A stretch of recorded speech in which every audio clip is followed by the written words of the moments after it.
Keynote. You better watch out for this one. She's from Saddle Lake. Next up, we have our keynote, Mallory Yawnghwe. Mallory is the co-founder and co-CEO of Indigenous Box Incorporated. Guided by great purpose, this formerly shy and nervous res girl has accomplished things that she never could have believed possible. She earned her Bachelor of Commerce in Supply Chain Management, competed at the Young Entrepreneur Symposium, attended the Coney Institute's Indigenous Women in Community Leadership Program, as a student, as alumni, and now staff.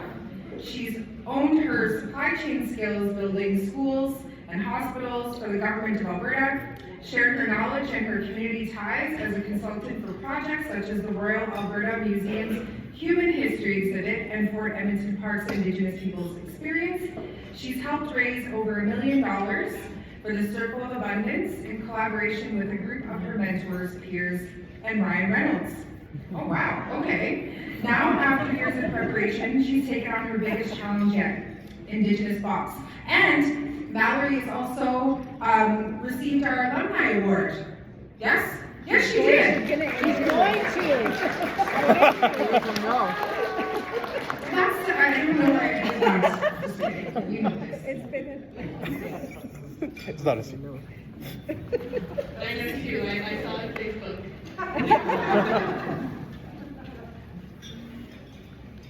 I just want to say and start this off with congratulations to all of the graduates. I mean, let's just take a moment. All of the graduates in the room, could you please stand up? Let's honor them.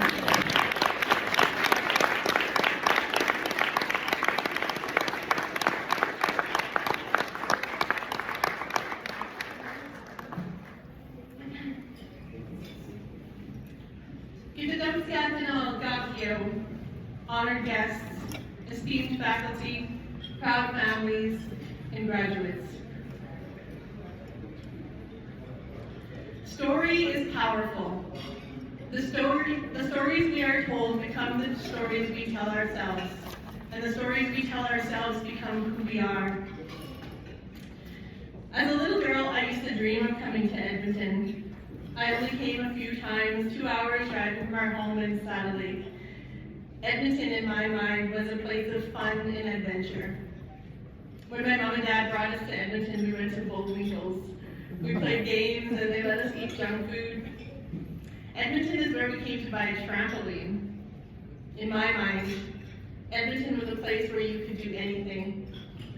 A place where you could have a lot of friends. We even had a little song we would sing. Edmonton ain't tutean, cowboy boots say puskaman. Go to Edmonton and essentially bring my dancing shoes. When I moved here at the age of 16 to stay with my sister, I found something else instead. Edmonton was scary. The people were harsh and cold. Nobody would talk to me. They stared at me, giving me dirty looks. They sneered and scoffed at me, or they were scared of me. When I went into stores, the security would follow me around until I left. I even went for a haircut once, but the hairdresser refused to serve me. She said because I probably had head lice. I felt dirty and little. I felt alone. I knew that people like me don't belong here. My first time coming to MacEwan was as a fancy shawl dancer, dancing in the gymnasium with my high school dance troupe. As I looked around at all the students with their book bags full of textbooks, I was amazed. I thought, how lucky are they? They must be so smart. You see, I always loved school. I loved to read and to learn, but school didn't love me. When I went to high school in St. Paul, the town near my reserve, the school pre-selected my classes for me, and they put me in math class for people with special needs. I didn't understand why. I think I did really well in junior high math, but I didn't question it. If they thought I was supposed to be there, then they must be right. I realized I must not be very smart, not like other kids. The stories I was told made it clear what my future held. I was destined to be a high school dropout. After all, Indigenous students have the lowest high school completion rates. I would probably be stuck in a life of violence. 1 in 5 Indigenous women face violence before the age of 18. Maybe I wouldn't make it at all. Indigenous youth are victims of suicide more than any other population. And if I did make it, I knew I was destined for poverty. After all, our people have the highest rates of people living in poverty. So when I danced into MacEwan, I was amazed, but I wasn't inspired, because I knew in my heart that I wasn't good enough to be a student here. I wasn't smart enough. I knew that people like me didn't go to school at places like this. Story is powerful. The stories we are told become the stories we tell ourselves, and the stories that we tell ourselves become who we are. So why am I here in front of you now? How did I get here? If I didn't belong here and I wasn't smart enough, then how did I graduate near top of my class in a math-focused degree, a Bachelor of Commerce in Supply Chain Management? Sometimes the stories we are told aren't true. And if they are, sometimes they aren't the whole story. Sometimes, unfair as it is, the burden falls on us to write our own story. Because when we choose the stories we tell ourselves, we change lives. So why exactly did MacEwan ask me to speak to you today?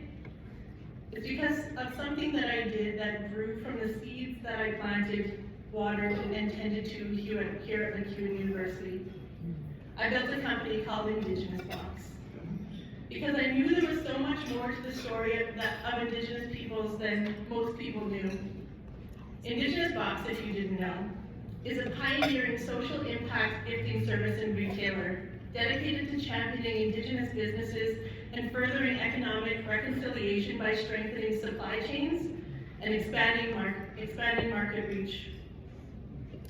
Founded in 2021 by my husband Cam and I, we had a vision of creating a platform that would build bridges between grassroots Indigenous businesses and socially minded corporate, nonprofit, government buyers, and private consumers across Turtle Island and now around the world. We knew we had a strong mission. We needed to put it into writing. In March of 2021, late at night, sitting on our basement floor, we lit a smudge and we wrote. We started to write our own story, and in doing so, charting our own course. That night we wrote our mission statement, which I'll share with you now. Indigenous Box's mission is to promote and elevate the good work being done by Indigenous entrepreneurs. You are going to bet that we are going to make as big of a noise as we possibly can, and as far and wide as we possibly can. Our company champions Indigenous people's true legacy, our ingenuity, our resourcefulness, our industriousness, our intentionality, our purposefulness, our ability, our cooperation, our greatness. We are guided by the values based on teachings of shared abundance through reciprocity and connectedness. At our core is a commitment to transparency, fairness, humility, continuous learning, and bold action. We are not only building bridges, but we're moving two worlds closer together. We aren't just selling products, we're in the business of growing people. Our theory was that if we do business with an abundance mindset where we can work together with our suppliers and help them grow their capacities, then we would succeed together. We wanted to do our part to seed intergenerational business knowledge into our communities. We wanted to develop the Indigenous supply chain. We decided to believe that our vision was not only possible, but necessary and overdue. This company would operate at the nexus of traditional values and modern efficiency. We wanted to bring Indigenous goods to market at scale, with love, good intentions, and with great care. And in doing so, growing capacity for Indigenous entrepreneurs. Armed with the conviction of our mission, we took our $5,000 seed investment and turned it into an enterprise with a multi-million-dollar economic footprint in 3 years.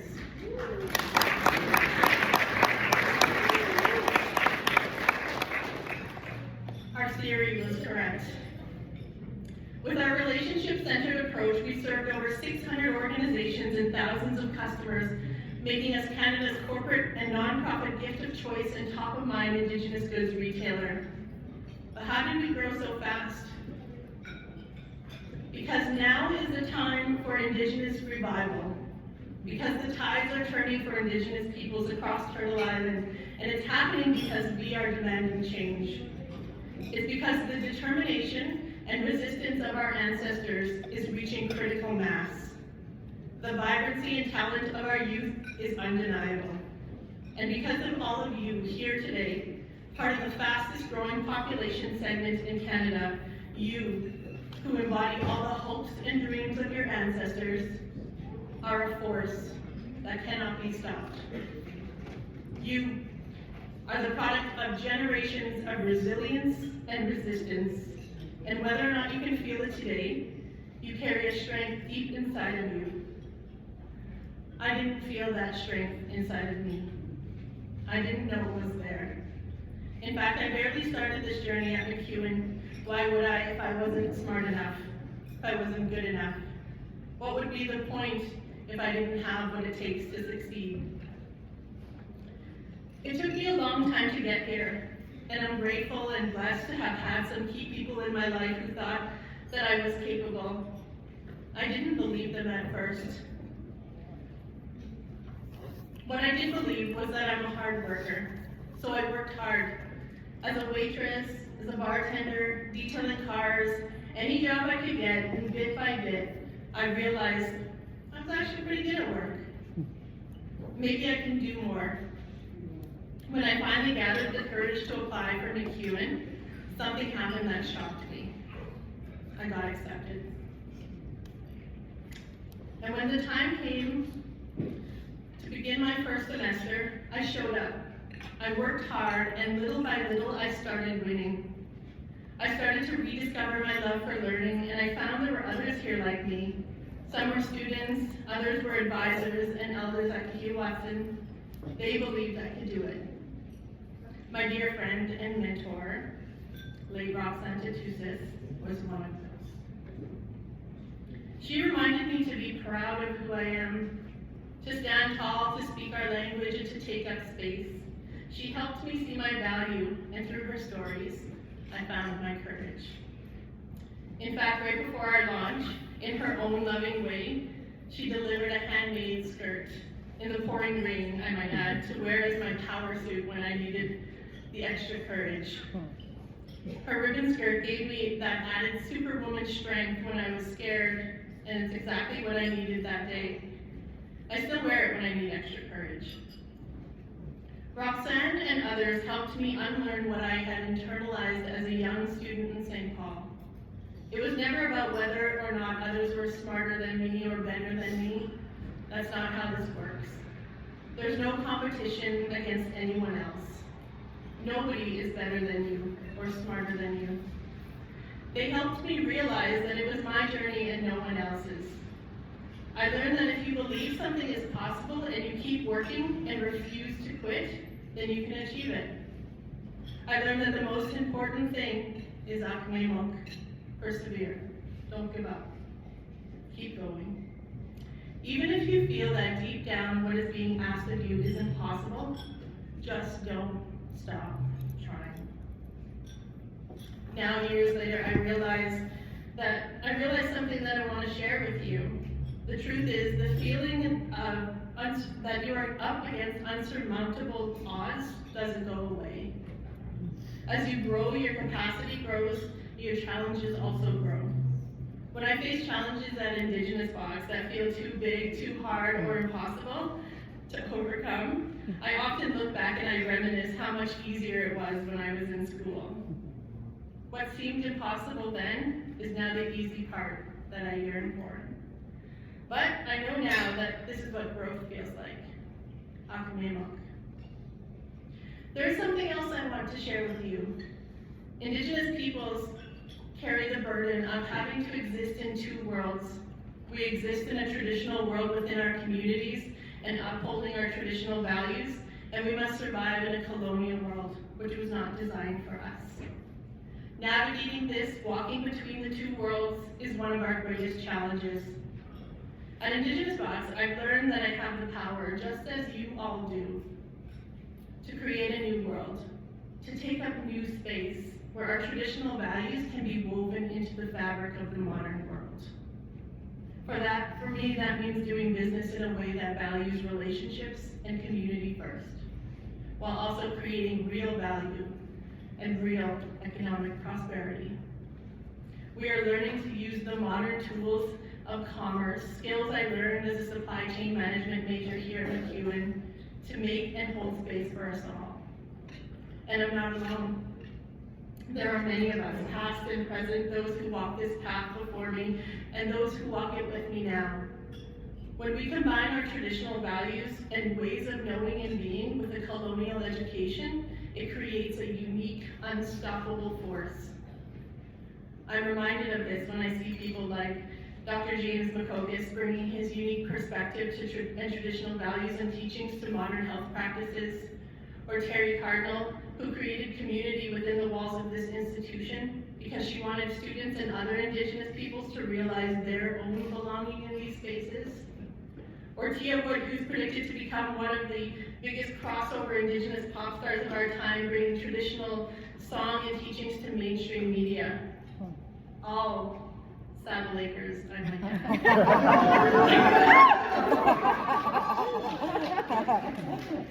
All taking up space today because of people before us who, against all odds, insisted on changing the course for their communities, and in doing so, for all of us.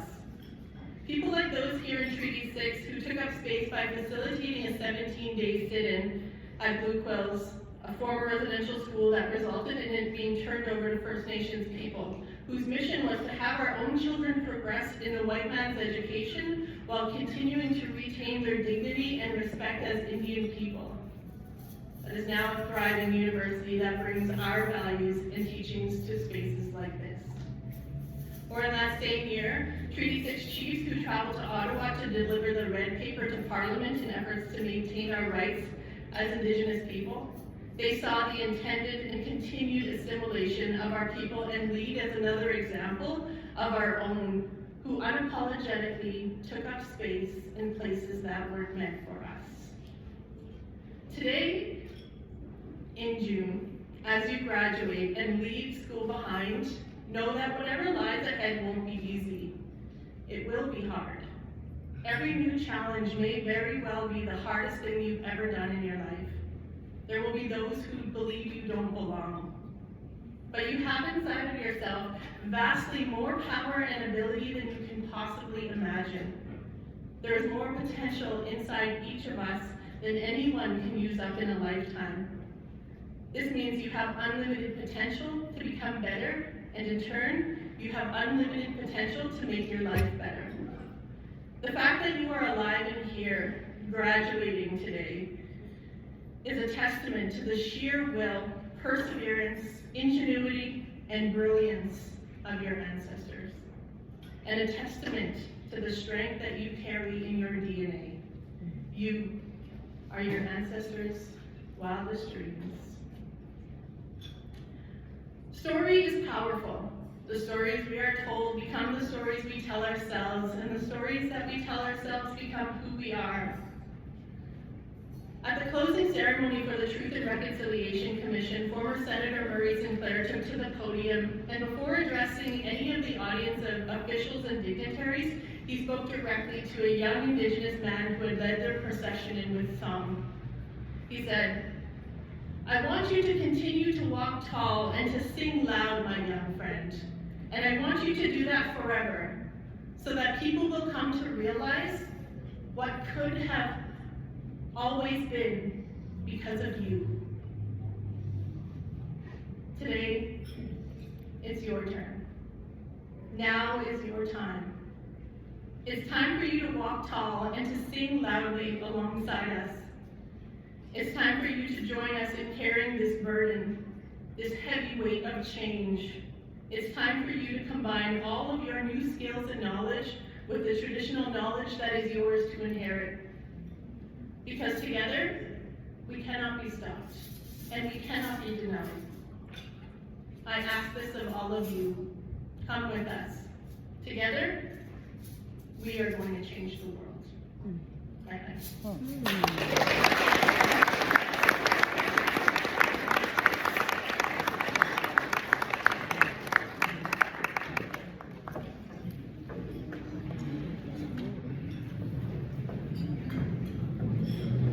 Thank you, Mallory. I always love hugging Mallory because we're the same height. And so, I feel like, I can look eye to eye with someone instead of looking down. Shameless plug, check out Mallory's episode on Two Crease in a Pod. Mallory recently did an episode with us and it's really good. And so we're gonna take a 15-minute break, okay? 15 minutes, and then we're gonna come back, and trust me, we still have lots of really good things, okay? So 15 minutes, we'll see you back.